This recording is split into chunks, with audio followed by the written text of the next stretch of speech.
Did you know head injuries can be classified into different types? Today, we delve into the fascinating world of neurology and explore these types in depth. Head injuries are not a matter to be taken lightly. They range from minor bumps to severe brain injury, and understanding them, their symptoms, and their potential impact is crucial, particularly for those venturing into the medical field. Now, head injuries fall broadly into two categories: closed and open.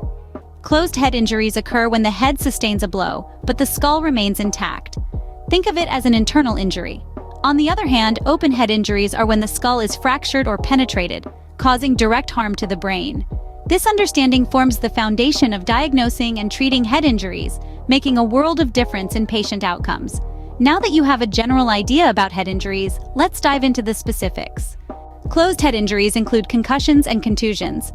But what exactly happens to the brain during these injuries?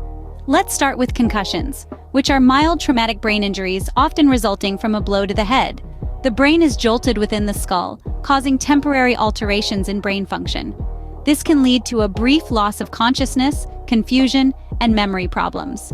In some cases, the effects can linger, resulting in prolonged headaches, difficulty concentrating, and mood changes.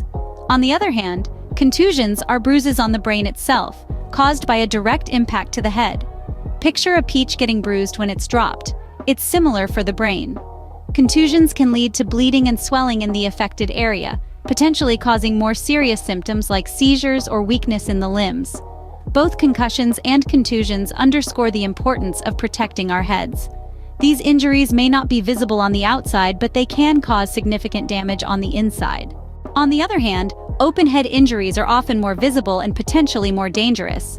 Let's delve into two types: skull fractures and penetrating injuries.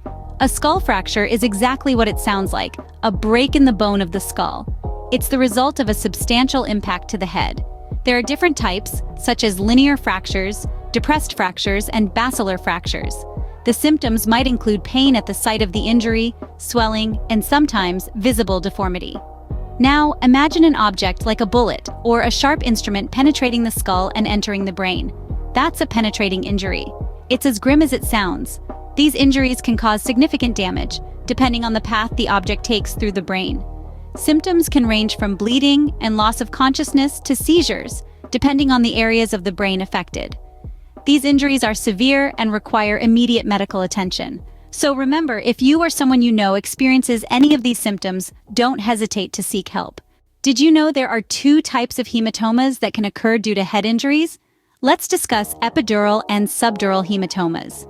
An epidural hematoma is a traumatic brain injury where blood accumulates between the dura mater, the outermost layer of the brain's protective coverings, and the skull. This can result from a head injury that causes a tear in an artery, leading to rapid bleeding.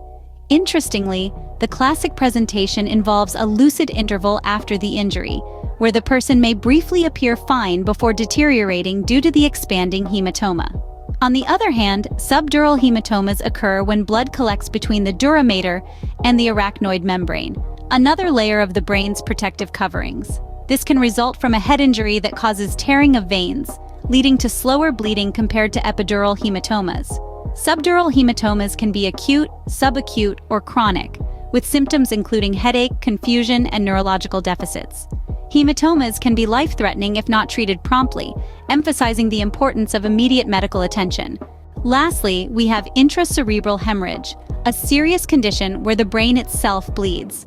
This unsettling situation can stem from a potent blow to the head or from underlying conditions like hypertension or vascular malformations. The bleeding occurs within the brain tissue, creating a perilous environment for our most vital organ. The symptoms of intracerebral hemorrhage can vary greatly, as they largely depend on the location and size of the bleed. Some people may experience a severe headache, while others could suffer from nausea or vomiting.